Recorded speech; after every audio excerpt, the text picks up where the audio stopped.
radio, les vraies voix qui font rouler la France. Philippe Rossi. Et bienvenue à vous, 19h19 sur Sud Radio. On roule ensemble chaque jeudi soir avec Mobility TV et jusqu'à 20h. Donc les vraies voix qui font rouler la France. Nous allons débattre comme chaque semaine autour de la voiture et de la mobilité avec nos vraies voix, nos experts que je vous présente tout de suite. On est avec David Mulberger ce soir, directeur de Retail France Auto Hero. Bonsoir. Bonsoir Philippe. Bonsoir à vous. Maxence Guintran est avec nous, Bonsoir, fondateur de Trust2. On va expliquer dans quelques instants qu'est-ce que c'est Trust2. Et puis Berislav Kovacevic qui est avec nous, consultant Mobility TV. Bonsoir. Bonsoir Philippe. Bonsoir, ravi de vous retrouver. Quelle garantie lorsque l'on achète une voiture d'occasion? Eh bien, on va tenter durant cette heure de répondre à cette question. Je vous rappelle en préambule qu'il se vend plus de voitures d'occasion que de voitures neuves. Précisément, on a un chiffre, 3,4 voitures d'occasion vendues pour une neuve. Le marché de l'occasion qui est donc à un niveau très élevé, même si c'est vrai qu'au dernier trimestre 2022, il a été plutôt à la baisse.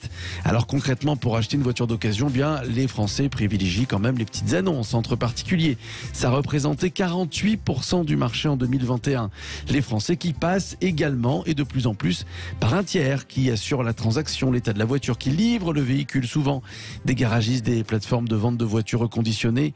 Et parmi ces startups qui proposent un service personnalisé, on retrouve Trust2. Avec vous, Maxence Guintran. Tout à fait. Vous accompagnez concrètement les particuliers, les professionnels également dans l'achat de leur voiture d'occasion. Racontez-nous comment ça se passe. Alors en fait, nous, si vous voulez, on est parti d'un constat simple, c'est quand on achète une voiture, on est confronté à deux problèmes, que ce soit la distance, parce qu'on est trop loin du véhicule, Oui. ou tout simplement la méconnaissance en automobile. Comme vous l'avez cité, beaucoup de véhicules se vendent sur des petites annonces et on n'a aucune garantie. Donc nous, on propose un service d'inspection de véhicules d'occasion, donc par un professionnel de l'automobile qui se rend sur place là où se trouve le véhicule, qui effectue un rapport sur 200 points de contrôle avec état intérieur, état extérieur, compartiment moteur, mécanique moteur, un essai statique à froid, un essai routier, une négociation de prix, et du coup le client reçoit son rapport digitalisé directement après l'inspection avec une négociation et décide ou non d'acheter le véhicule par rapport au rapport. Alors, juste une question, il passe par Trust2 lorsqu'il achète une voiture d'occasion à une entreprise ou à un particulier? Peu importe. Mais il faut que le particulier accepte. Tout à fait, mais généralement s'il n'accepte pas, c'est que ça cache quelque chose directement. Donc déjà, à partir de là, on est déjà clair sur le fait que le vendeur, s'il ne veut pas l'inspection, il vaut mieux éviter d'acheter ce véhicule. Donc nous, on intervient vraiment en tant que tiers. On n'a ni de commission sur l'achat ou la vente du véhicule, on fait juste l'inspection. Donc on fait intervenir un réseau de professionnels. D'accord. Alors qui règle la facture? Alors là, c'est l'acheteur. C'est l'acheteur qui va payer pour justement pour ce service. Mais si vous voulez, quand on est à distance, vous êtes à Paris, vous voulez acheter un véhicule à Bordeaux, dans tous les cas, il faut se déplacer pour aller voir le véhicule. Donc nous, on vous évite le déplacement, vu qu'on a un expert bordelais directement qui va se rendre là où se trouve le véhicule, vous faire le rapport, et comme ça, il vous l'envoie. Vous décidez ou non de l'acheter à distance, et comme ça, vous la faites livrer, si jamais c'est OK. Ouais, plus de 20 000 échanges de véhicules se font par jour, 14 000 entre particuliers. Exactement. C'est énorme. David, vous sentez, vous aussi, on va revenir sur votre site internet, vous sentez ce mouvement de la voiture d'occasion qui est en train, depuis longtemps, qui a déjà explosé, mais qui est en train de prendre encore plus le dessus? On le sent et surtout on le voit dans les chiffres. Ouais. Voilà, le véhicule d'occasion, je pense, a jamais représenté une part aussi importante du marché. Alors que l'année dernière, en 2021, il s'est vendu quasiment 6 millions de voitures d'occasion. Et en fait, l'année dernière, il s'est vendu à peu près une voiture neuve pour 3,6 voitures d'occasion. C'est le ratio qu'on fait en général. Et ce ratio, il n'a jamais été autant à l'avantage des véhicules d'occasion. Donc, il y a des facteurs conjoncturels. Je pense dire qu'il y a eu des problèmes de production depuis la pandémie sur le véhicule neuf. Il y a aussi des facteurs de budget aussi. Voilà, je pense que les véhicules neufs sont de plus en plus chers. L'occasion est de plus en plus rassurante. Sur un site comme le nôtre, comme Auto Hero, on va vendre ce qu'on appelle du véhicule reconditionné. Donc c'est-à-dire que les voitures qu'on achète d'occasion sont reconditionnées dans vos usines. Exactement. Voilà. Donc ce qui permet, en gros, conditionnement, pour simplifier, sur la mécanique, on va faire tout ce qu'il faut faire. Donc c'est-à-dire une révision du véhicule, les freins, les pneus, en gros tout ce qu'il faut faire parce que il en va de la sécurité du véhicule. Et sur la carrosserie, on va réparer ce qu'on appelle des dommages. C'est-à-dire si par exemple il y a un élément qui est cassé, ou un siège qui va être trop usé. Et le reste, on va laisser ce qu'on appelle des imperfections. Donc voilà, par exemple, une marque d'usure sur un cuir. Alors, souvent, on a des retours des auditeurs qui nous disent c'est compliqué pour nous d'acheter une voiture en ligne. Alors, j'ai envie de dire avec Auto Hero, oui et non, puisque il y a quand même un showroom virtuel avec des points très précis. On peut entrer dans la voiture, la voir en extérieur avec des vidéos et des photos à 360 degrés. Exactement. Donc là, c'est comme si on y était. C'est comme si on était, nous, on a vraiment voulu jouer la transparence aussi. Enfin, je crois que c'est un peu le thème de l'émission ce soir. Mais voilà, sur le site, comme vous le dites, on montre les imperfections. Donc les dommages du véhicule sont montrés, donc il n'y a aucune incertitude sur l'état de la carrosserie, ce qui compte beaucoup sur une occasion.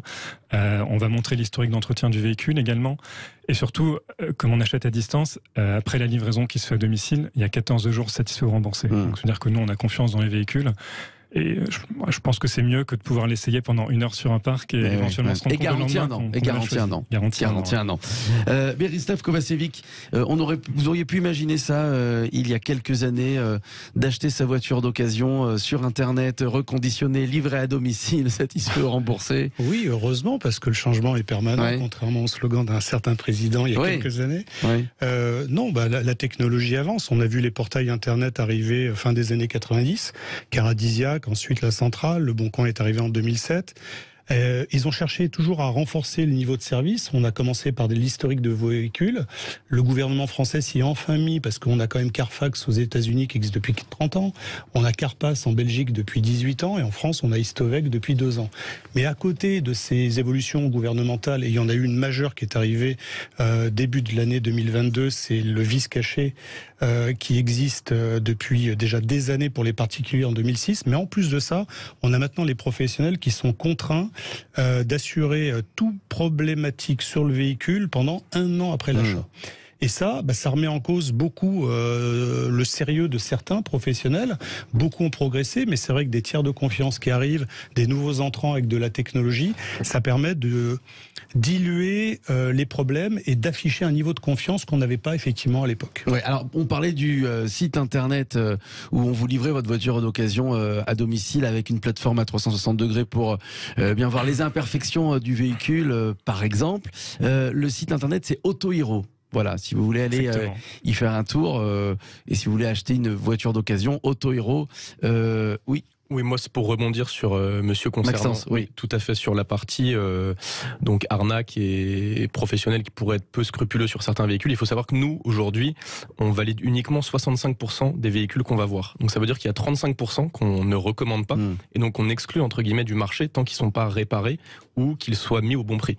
Et ça montre encore une fois que des services de confiance sont très utiles dans ce marché qui est en perpétuelle métamorphose et dont on a besoin quand on est particulier, quand on n'y connaît rien.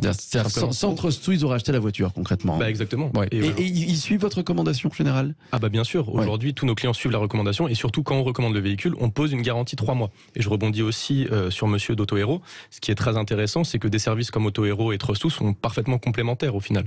Parce que Autohero peut vendre une voiture en ligne et Trust2 peut la certifier, faire un audit et du coup le client à la fin il est sûr d'acheter en ligne et en sécurité.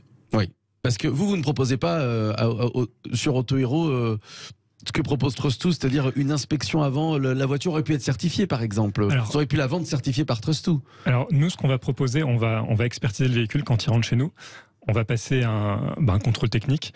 Et j'ai envie de dire, on a tout intérêt à ce que le véhicule soit bien, parce que comme disait Berislav, à l'issue de la livraison, pendant 1 an, en gros, on est responsable des pannes mécaniques qui se passent dessus. C'est la différence entre acheter un professionnel et un particulier. C'est qu'elle a garantie. Donc, nous, c'est tout notre intérêt de livrer quelque chose qui est conforme. Par ailleurs, les 14 jours satisfaits ou remboursés, donc on peut pas laisser passer des vices sur le véhicule. Après, effectivement, je trouve que le système de tiers de confiance est très intéressant. Puisque, aujourd'hui, il n'y a pas vraiment de label qui existe. Vous allez avoir le contrôle technique en France qui va uniquement contrôler les éléments de sécurité du véhicule. Est-ce que vous roulez pas avec des freins qui sont en fin de vie? Mais il va pas forcément vous dire que le véhicule a été mal entretenu et que le turbo risque de casser dans 4 ou 5 ans. Et pareil, le taux, juste pour finir cette première partie, le taux de satisfaction, puisque c'est satisfait ou remboursé, il est de quel pourcentage? Aujourd'hui, faut regarder sur nos notes. J'essaie de prendre un chiffre objectif, du coup. Mais si je regarde mes notes sur Trustpilot ou sur Google, donc des avis vérifiés, on est à 4,5 sur 5. Donc je pense que c'est un très bon niveau, surtout dans l'automobile. Allez, on va se retrouver dans quelques minutes. Les vraies voix qui font rouler la France, c'est jusqu'à 20h. La deuxième partie, donc restez avec nous. Quelle garantie lorsqu'on achète une voiture d'occasion? On continue d'en parler évidemment avec nos experts David Mulberger, Maxence Guintran, Berislav Kovacevic qui restent avec nous. Mais tout de suite, il est temps de jouer. Et oui, comme la semaine dernière, Sud Radio vous offre Deux places VIP, 3 jours pour assister à la Coupe de Pâques au circuit Nogaro. Ça aura lieu du 15 au 17 avril. C'est pas ce week-end, c'est le week-end prochain. 0826 300 300, c'est le numéro du standard de Sud Radio à composer. Allez, le 20e appel repart donc avec ses places pour la Coupe de Pâques. 2 places VIP, accès terrasse Gridwalk. 0826 300 300. À tout de suite. Sud Radio, les vraies voix qui font rouler la France. Philippe Rossi. L'automobile et la mobilité, il en est question jusqu'à 20h. Les vraies voix qui font rouler la France, c'est avec Mobility TV. Acheter d'occasion, quelles sont les garanties? Eh bien, nos experts sont là pour nous éclairer. David Mulberger, directeur de Retail France Auto Hero. Maxence Guintran, fondateur de Trust2, Berislav Kovacevic, consultant Mobility TV. Alors, justement, le parc est vieillissant, hein, puisqu'en général, les voitures d'occasion, alors c'est de 15-20 ans à peu près, c'est ça, si on doit faire une moyenne? La moyenne est à 10 ans et demi. 10 ans et demi. La France n'est pas une exception. Les États-Unis sont à 12 ans, l'Allemagne est à 11 ans. On a un parc de 40 millions de véhicules qui circulent, donc forcément, il y a des gens qui ont des voitures neuves, mais au sein du même foyer, deuxième, troisième véhicule peut avoir 5 ans, 10 ans, 15 ans. D'accord, mais en moyenne, quand on achète entre particuliers, comme le font 48% des Français, la voiture d'occasion, à quel âge en moyenne? Plutôt entre 8 et 12 ans. Plutôt entre 8 et 12 ans. Comment s'assurer que ces voitures sont fiables, David Mulberger? Le mieux, c'est d'avoir quelqu'un qui s'y connaît. Sauf si on n'achète pas un professionnel. Donc, je pense que le mieux est d'acheter un professionnel. Du coup, un professionnel en fait est tenu de ce qu'on appelle la garantie légale de conformité. Donc, en gros, tout ce qui va se passer sur le véhicule pendant 1 an, toute panne, il en est responsable. Donc, c'est quand même un argument assez fort. Alors qu'en France et plus généralement en Europe, le consommateur est quand même relativement protégé. C'est une bonne chose. Ça permet à des entreprises comme les nôtres de se développer, de vendre des voitures à distance. Et en fait, le souci, c'est si on achète à particulier, au contraire, on se prive de tout ça, en fait, de toute cette protection du consommateur. Et c'est un risque. Potentiellement, vous mettez en risque tout l'argent que vous avez mis dans votre voiture. C'est-à-dire que une voiture en moyenne, ça dépend de la voiture évidemment, mais le prix chez un particulier et chez Auto Hero par exemple, quelle est la différence de prix? En fait, comme c'est pas le même mix. C'est-à-dire qu'aujourd'hui sur le marché, un véhicule d'occasion entre particuliers se vend 7 000 €. D'accord. En professionnel, c'est plutôt 15 000 €. Mais à véhicule équivalent, si on prend, je sais pas, un Peugeot 3008 qui a 3 ans, par exemple, les prix vont être sensiblement les mêmes puisque vous avez un marché qui est assez transparent, en fait. La plupart des clients vont faire leur repérage sur Le Bon Coin, la centrale. Et là, toutes ces offres sont mélangées. Voilà. C'est-à-dire qu'en particulier, il y a de fortes chances qu'on soit passé à côté de quelque chose et que du coup on ait mis 7-8 000 € pour rien, puisqu'au bout d'1 an et demi, 2 ans, non. Sans considérer que tous les particuliers seraient de mauvaise foi. Non, je dis pas ça. Ce qu'on peut dire par contre, ce qui est étonnant de voir que les prix qu'on a chez les professionnels, Auto Hero ou les réseaux classiques, sont pas plus élevés que ceux des particuliers. Oui. Alors que du côté des professionnels, comme l'a dit David, il y a du reconditionnement, il y a de la garantie. C'est un coût de reconditionner un VO à tous les niveaux, carrosserie, intérieur, extérieur. Et c'est assez étonnant de voir que les particuliers peuvent vendre aussi cher sans prestation de service. Oui. Maxence Guintran, alors on va rappeler votre start-up Trust2, donc vous inspectez les voitures et vous dites aux particuliers allez-y ou n'y allez pas. Justement. C'est toujours comment vous est venue l'idée en fait de Trust2? J'imagine que ça part souvent, ce genre de start-up part souvent par une expérience personnelle. Est-ce que c'est votre cas? Vous avez tout à fait résumé mon cas. En fait, si vous voulez, moi je devais acheter une voiture il y a bientôt 5 ans. J'avais aucune connaissance. J'ai tapé Renault Mégane sur Le Bon Coin en Ile-de-France. J'ai vu débouler 10 000 annonces. Je me suis dit, quelle date choisir, quel kilométrage, quelles options. Moi, j'y connaissais vraiment rien. Et je cherchais un service qui pouvait m'accompagner, justement, parce que ce marché est bourré d'arnaques, on va dire. Et j'ai eu la chance d'avoir un de mes amis qui était ingénieur auto, et du coup, qui s'y connaissait parfaitement, qui accompagnait des gens de sa famille, des amis pour acheter le véhicule. Il m'a accompagné. Il a fait les tests nécessaires, il a négocié le prix, et à partir de là, je me suis dit, mais il y a combien de Français dans mon cas, même combien d'Européens dans mon cas, sans aucune, on va dire, certification du véhicule qu'il souhaite acheter, et j'ai décidé de créer Trust2 justement pour répondre à cette problématique. Et vous êtes les seuls aujourd'hui? Vous êtes le seul aujourd'hui sur le marché? Alors aujourd'hui, en termes d'inspection, donc pour le particulier, on est les seuls. Il y a quelques initiatives qui commencent à se lancer parce que c'est un gros marché. Et après, il y a des alternatives comme justement Auto Hero, d'autres marketplaces de vente de véhicules d'occasion, mais avec qui aujourd'hui, je le répète, on est complémentaires parce qu'on veut la même chose, de la transparence, de la qualité pour le client et surtout de la satisfaction. Parce qu'aujourd'hui, notre taux de satisfaction chez Trust2, il est quasiment à 100%, parce que justement on est pour une fois du côté de l'acheteur et pas du vendeur. Berislav Kovacevic, les Français, ces prochaines années, vont demander beaucoup plus à être accompagnés, comme le fait Trust2, comme le fait Autohero, dans l'achat de leur voiture d'occasion. Oui, parce que on va peut-être voir naître d'autres startups de ce style-là. Il y a peu de professionnels parmi les citoyens français d'automobile. C'est un produit extrêmement technique qui peut révéler des défauts, même de bonne foi. Vous avez un acheteur et au moment où vous vendez, d'ailleurs comme une maison, c'est très désagréable. Un problème mécanique arrive le jour même. C'est des histoires à dormir debout qu'on peut trouver sur tous les sites internet, sur tous les forums. Donc effectivement, les clients ont toujours besoin d'être assurés. C'est le mot que j'entends depuis toujours dans la profession, c'est le mot confiance. Donc tout ce qui peut être un service de confiance supplémentaire sera toujours adoré, à mon avis, par les clients. Alors après, certains se poseront la question du rapport qualité-prix entre ce que je peux mettre pour m'assurer d'un niveau de confiance, comme un expert immobilier au moment d'achat d'un appartement, qui peut révéler des problèmes d'étanchéité, de fuite, d'humidité, etc. Clairement, ça va dans le bon sens. Les professionnels s'y sont mis aussi de leur côté, classique avec les labels des constructeurs. Et la plupart des négociants indépendants qui existent depuis 10, 20, 30 ans, qui ont un bon niveau de confiance en France, s'accordent aussi à mettre beaucoup d'éléments dans la garantie, dans le reconditionnement, pour avoir un bon bouche-oreille. Ça a toujours été la meilleure des publicités. Je vais rebondir là-dessus. Chez Trust2, on fait pas uniquement la chasse aux escrocs. En fait, c'est tout simplement que parfois un vendeur ne s'y connaît pas non plus en automobile. Et du coup, on vient juste rétablir entre guillemets l'équilibre entre quelqu'un qui s'y connaît et quelqu'un qui s'y connaît pas. Donc il y a aussi parfois des vendeurs de bonne foi, mais qui vendent un véhicule qui n'est pas du tout bon et qui va avoir beaucoup de problèmes dans l'avenir. Et du coup, l'acheteur sera impacté. Et nous, on vient justement aiguiller l'acheteur pour lui éviter d'acheter ce véhicule en mauvais état. Et puis vous servez aussi au vendeur, parce qu'une fois qu'est-ce qu'il fait le vendeur? Il est embêté aussi parce qu'il va être poursuivi en justice, parce que ça va mettre du temps et que l'acheteur surtout va pas être content et va le poursuivre. Et du coup, on vient juste rétablir entre guillemets la sécurité entre deux acheteurs. Et aujourd'hui, c'est quand même incroyable qu'en France, on puisse vendre un véhicule d'occasion, enfin un véhicule qui a un engin thermique qui est quand même dangereux, sans contrôle. Et aujourd'hui, nous, on vient rétablir ce contrôle. Alors, de plus en plus de Français achètent leur voiture d'occasion en ligne et sur Autohero, je l'espère, avec notre ami David Mulberger. Tiens, David, comment on peut être sûr de soi? Comment avoir confiance quand on est devant un site internet qui nous propose des voitures d'occasion? Je pense que déjà, notre première vitrine, comme je disais tout à l'heure, c'est aussi... Et je rajoute, à quoi on doit faire attention? Alors, première vitrine, c'est nos avis de nos clients. Je pense qu'on a beaucoup de clients satisfaits. Je pense que c'est la profondeur de l'offre. Aujourd'hui, quand vous allez sur Autohero, il y a à peu près 2500 véhicules en vente. Donc, on n'est pas là pour la nuit. On sera toujours là demain pour nos clients. Parfois, on garantit certains véhicules jusqu'à 3 ans. Donc, c'est une relation qui est réellement dans le temps. Qu'est-ce qu'il faut regarder sur le site? Quand vous achetez un professionnel, encore une fois, nous, on va être le plus transparent possible parce qu'aujourd'hui, les clients savent se renseigner, en fait, sont compte. Grâce à Internet, le client est extrêmement éduqué sur le niveau de prix, avec les plateformes, la centrale, le Bon Coin, également sur ce qu'il faut vérifier. Et c'est pour ça que nous, on n'a envie de rien cacher. En fait, on met directement à disposition sur le site l'historique d'entretien du véhicule, les imperfections, comme je le disais. On a le contrôle technique qui est à disposition du client.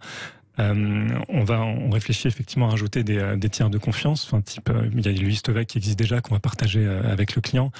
Et en réalité, tous ces éléments, en fait, ça permet à des clients de réserver tout seuls. Nous, aujourd'hui, il y a une part significative de nos clients qui, en fait, ne vont même pas nous contacter, même pas parler à un commercial, poser des questions et réserver leur véhicule tout seul en ligne et attendre de se faire livrer. Moi, c'est le plaisir, c'est chaque lundi matin, on arrive et il y a quelques dizaines de commandes qui sont tombées le dimanche, des gens qui ont regardé leur véhicule, qui se sont renseignés et ont fait leur choix. Réserver pour un proche, par exemple, je voudrais réserver et acheter une voiture pour mon frère, un ami, c'est une bonne idée ou pas, David? Je reviens sur mon expérience parce que quand on regarde les appels clients, en fait, on a souvent des personnes qui appellent pour un proche, pour un parent, pour le fils qui va avoir sa première voiture. Donc je crois que vraiment c'est dans les mentalités. Chacun dans sa famille a un expert auto, un oncle qui s'y connaît, mais c'est normal parce qu'il y a tellement de choses à vérifier. Je crois que c'est un peu tout ce qu'on a envie de simplifier aujourd'hui. Maxence Guintran. Alors moi je vais juste rebondir là-dessus. Je pense que beaucoup en fait pensent s'y connaître, mais ne s'y connaissent pas forcément. Donc c'est très compliqué d'avoir quelqu'un qui est vraiment expert en automobile et qui connaît totalement l'aspect mécanique, mais aussi l'aspect carrosserie et juridique, parce qu'il y a aussi tout l'aspect administratif et juridique à connaître. Et après, si vous voulez acheter à un proche, dans le sens vendre sa voiture à un proche franche ou acheter un proche. Je pense que c'est une mauvaise idée si on ne s'y connaît pas, parce que justement on pourrait briser une amitié ou une sympathie avec quelqu'un si jamais il arrive un problème sur le véhicule, même si on lui fait un bon prix. Donc encore une fois, utiliser des services comme le nôtre ou des similaires pour s'assurer et sécuriser la transaction. Berislav Kovacevic, est-ce que alors dans toutes ces voitures d'occasion, est-ce que beaucoup, et on va poser aussi la question à David et à Maxence, est-ce que beaucoup recherchent des hybrides par exemple ou des voitures électriques?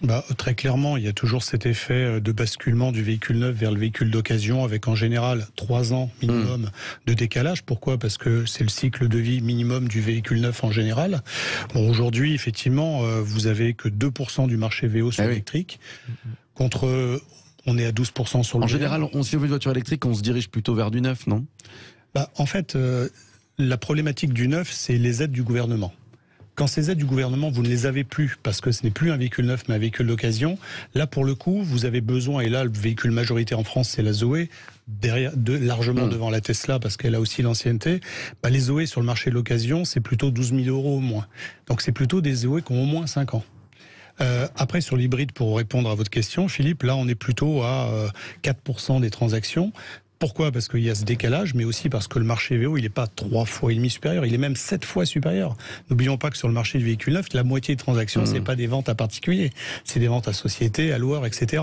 Donc quand on met vraiment dans la bascule le même type de marché, on a 1 million de VN d'un côté, 6 millions de VO de l'autre côté. C'est colossal. David Berger, Autohero propose des voitures hybrides, des voitures électriques? Voitures hybrides, on en a, ça fait quelques temps. Voitures électriques, on a nos premières là, enfin le Peugeot 2008 et puis des Zoé.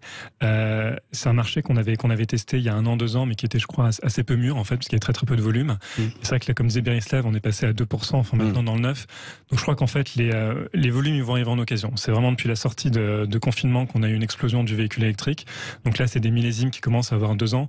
Je pense que l'occasion en électrique est en train de naître. Et d'ailleurs, vous avez des sociétés qui sont en train de se développer en France pour expertiser la batterie. Puisque en fait, on le sait, sur un véhicule électrique, c'est pour ça qu'ils sont si chers. Le gros de la valeur, c'est la batterie. Or, si vous achetez une Zoé qui, d'après le constructeur, a, 300 km d'autonomie, sauf qu'en fait, quand vous l'essayez, parce qu'elle a déjà 4 ans, elle a été mal utilisée, elle a plus que 100 km, c'est pas pareil. Quel est le profil de ceux qui achètent une voiture électrique ou hybride d'occasion? Alors, je dirais que c'est surtout un profil géographique aujourd'hui, principalement dans les grandes villes, notamment Paris, la région parisienne. Et surtout avec l'évolution de la réglementation. Aujourd'hui, c'est quasiment impossible de vendre un diesel à un Parisien, même à un Francilien, parce que c'est une voiture qui sera inutilisable dans quelques années. Oui, Berislav. Oui, les critères 1, 2, 3 sont passés par là. Sur les véhicules électriques, il faut quand même rappeler que les constructeurs, dans leur majorité, assurent les batteries jusqu'à 8 ans d'âge. Et si la batterie affiche moins de 70% de sa capacité d'autonomie, le constructeur interviendra. Donc là, quand même, le niveau de sécurité est quand même élevé. Et sur les hybrides, pour connaître ce marché via Toyota depuis très longtemps, on note un niveau de fiabilité absolument exemplaire jusqu'à 15 ans d'âge sans aucun problème. Maxence Guintran, et pour finir sur l'électrique, je rappelle que vous êtes fondateur de Trustroot, donc qui inspecte les véhicules d'occasion et vous leur dites oui ou non, achetez-les ou pas. Qu'est-ce que vous direz à ceux qui veulent acheter une voiture électrique? Qu'est-ce qu'ils doivent regarder en priorité? Moi, en fait, si vous voulez, tout pareil que Berislav, sur l'aspect batterie, en fait, c'est quand même des éléments qui sont garantis généralement, et les véhicules sont assez récents. Donc c'est pas vraiment là-dessus où se situent les problèmes. Ça revient au même au final que des véhicules thermiques pour nous. C'est des véhicules accidentés, des véhicules volés, des véhicules au mauvais prix par rapport aux aspects carrosserie à remettre en état.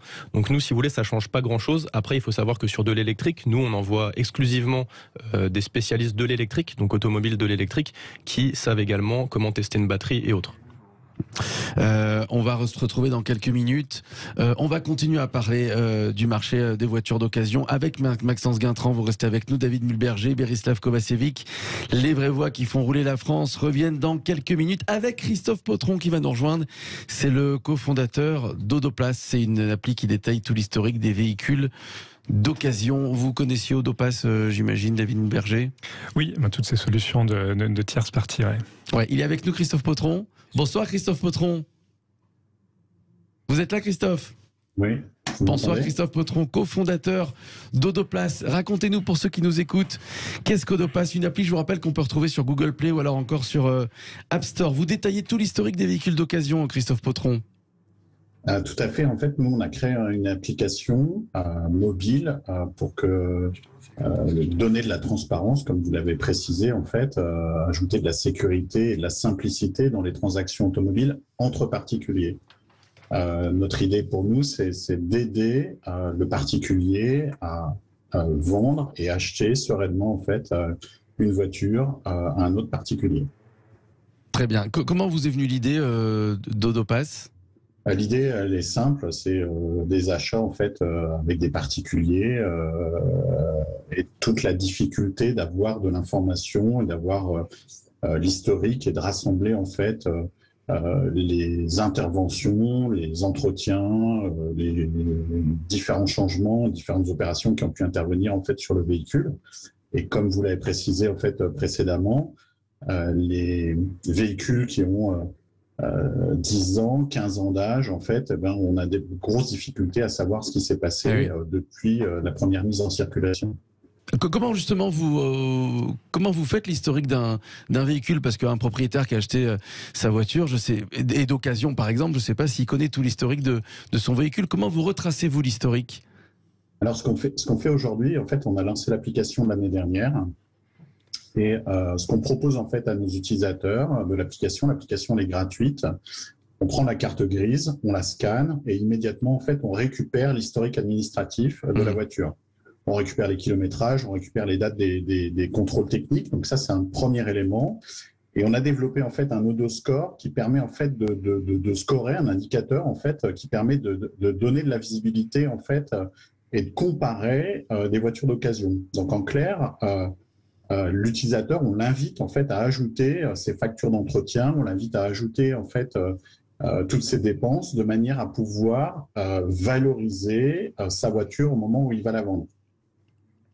Alors sur l'application, il peut décider de mettre toutes les informations en ligne, en valeur, j'ai envie de dire, il peut aussi cacher quelques informations, c'est possible ça ?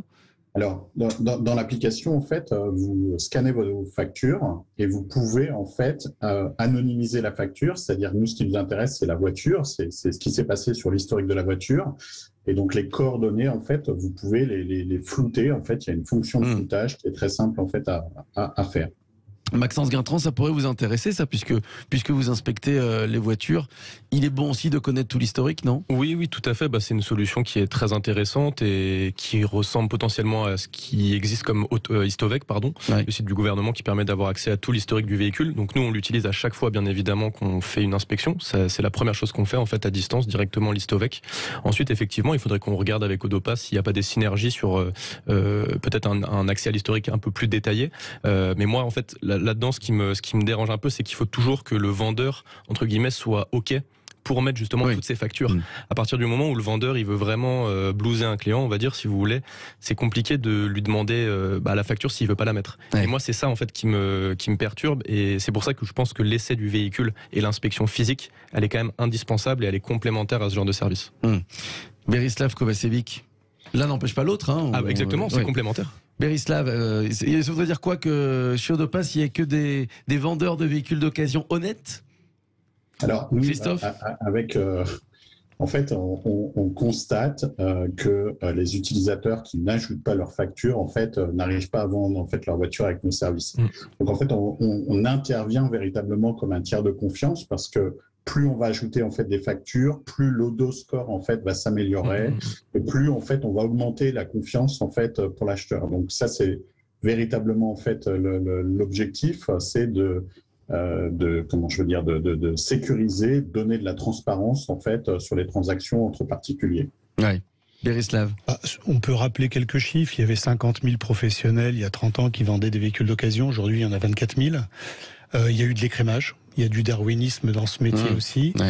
Il reste quand même moins de brebis galeuses qu'à une époque, mais c'est vrai qu'il y a encore des professionnels qui se contentent de la garantie minimale de 3 mois, en plus de la garantie légale de conformité, qui est passée à 1 an alors qu'elle était à 6 mois.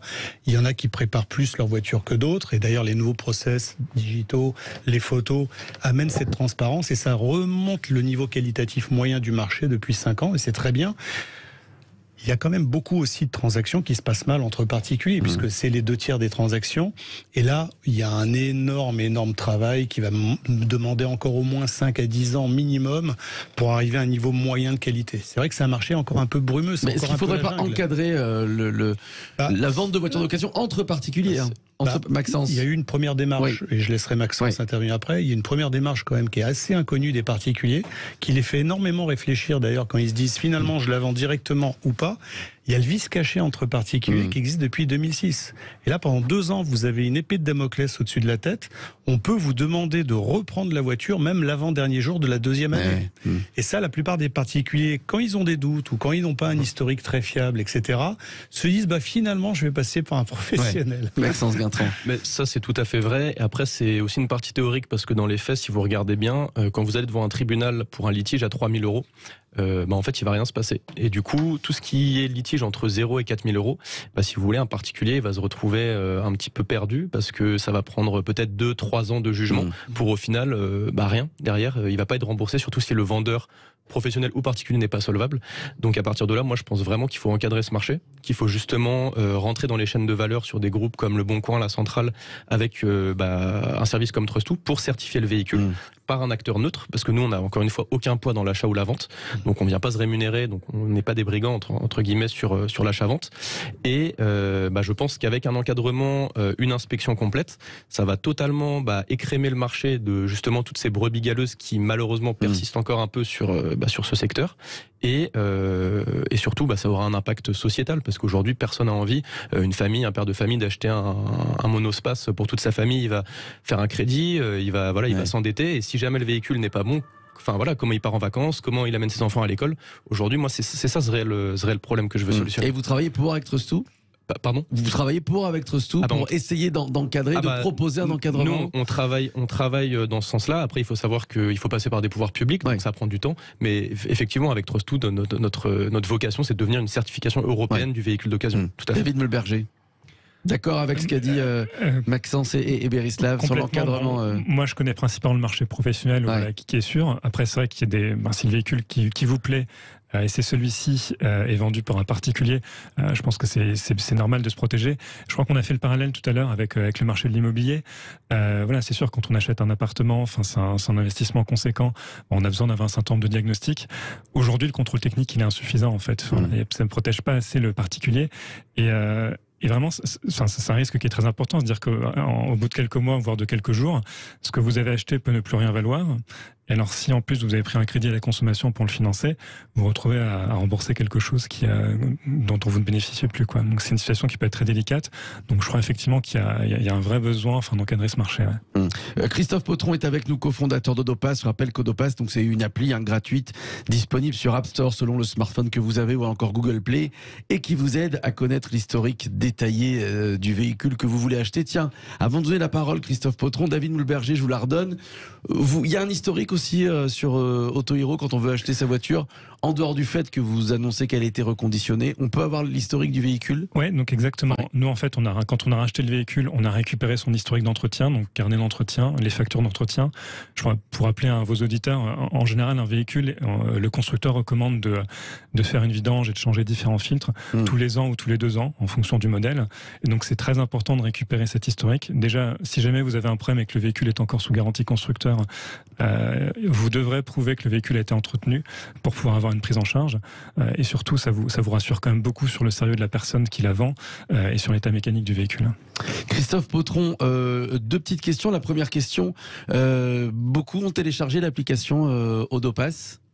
Ouais, depuis l'année dernière, on a eu 160 000 téléchargements, principalement en fait avec du bouche à oreille, puisqu'on n'a pas dépensé en fait de budget marketing. On est dans le lancement et on est en train d'ajouter en fait de nouvelles fonctionnalités dans notre application. Et il y a une véritable demande en fait des particuliers pour être accompagnés, pour être aidés, pour avoir cette checklist en fait. Et ces outils en fait pour pouvoir avoir l'historique de la voiture. Ouais. Alors quand on achète une voiture d'occasion, évidemment, il faut penser à l'assurer. Vous avez passé un partenariat avec la Maïf, Christophe Potron, pour l'assurance des véhicules d'occasion. Qu'est-ce que vous proposez ? Alors en fait, c'est simple. On a déjà beaucoup d'informations en fait sur la voiture. Donc, au lieu d'aller sur un comparateur et d'aller chercher en fait, de compléter en fait un long formulaire et de répéter tout un tas de champs et donc d'avoir en fait un devis au bout d'une cinquantaine de questions, compte tenu qu'on a les informations en fait sur la voiture et les informations en fait sur le conducteur, eh bien en fin de compte, on a fait comment on va dire, un tunnel de souscription tel qu'on le dit dans notre métier, en fait, pour pouvoir en fait avoir un devis extrêmement rapidement. D'accord. Donc c'est en ligne évidemment. C'est encore digital. Alors, il nous reste 2 minutes 30 à peu près. On n'a pas tellement parlé d'assurance voiture. Quels sont les pièges à éviter? Tiens, David Moulberger. Bon, vous, j'imagine qu'à Autohero, vous proposez aussi l'assurance avec ou... Alors, non, je suis vraiment pas un expert de l'assurance parce que c'est assez rare quand on vend un véhicule de vendre l'assurance avec. Ouais. Maxence Guintran. Honnêtement, c'est la même chose. Nous, on est spécialisé dans l'inspection aujourd'hui. Alors, Bérisla, voilà. Je cherchais la bonne personne. Non, mais en fait, l'assurance, c'est assez magique. C'est complètement déconnecté de l'acte d'achat historiquement en France. La démarche d'Autopass... Est-ce qu'il ne faudrait pas l'intégrer, justement? C'est en train d'arriver dans les réseaux, notamment. On sait que Peugeot, Renault, Volkswagen, pour pas citer tous les autres, ont intégré ça en amont dans les process de vente. Mais les vendeurs ont aussi du mal parce que c'est un autre métier. Et les assureurs, les compagnies, les mutuelles sont quand même très puissants en France et reçoivent les clients en amont ou en aval de la vente. C'est vrai que pour l'instant, on n'a pas encore un parcours client complètement unifié. Ouais. Merci à vous. Merci pour cet éclairage. J'aimerais remercier Christophe Potron, cofondateur d'Autopass, et nos experts, David Mulberger, directeur de Retail France Autohero, Maxence Guintran, qui est avec nous, fondateur de Trust2, et Berislav Kovacevic, consultant Mobility TV. J'aimerais qu'on accueille Gilles qui nous appelle de Saint-Gaudens au 0826 300 300. Bonsoir Gilles. Oui, bonsoir. Bonsoir mon cher Gilles, 102 la fréquence FM à Saint-Gaudens, vous qui nous écoutez là-bas. Alors j'ai l'honneur quand même de vous annoncer une bonne nouvelle Gilles, puisque je vous offre et Sud Radio et ensemble avec Mobility TV, les vraies voix qui font rouler la France, on vous offre 2 places donc VIP, accès terrasse Gridwalk, 3 jours mon cher Gilles pour assister à la Coupe de Pâques qui aura lieu du 15 au 17 avril, c'est pas ce week-end, c'est le week-end prochain en circuit Nogaro. Voilà, les places par chez vous Gilles. Eh ben, je vous remercie beaucoup. C'est pas très loin de chez moi, donc je pourrai en profiter pleinement. Et ben voilà, c'est un plaisir. Merci Gilles d'écouter Sud Radio. Les places partent tout de suite. Voilà, direction Saint-Gaudens.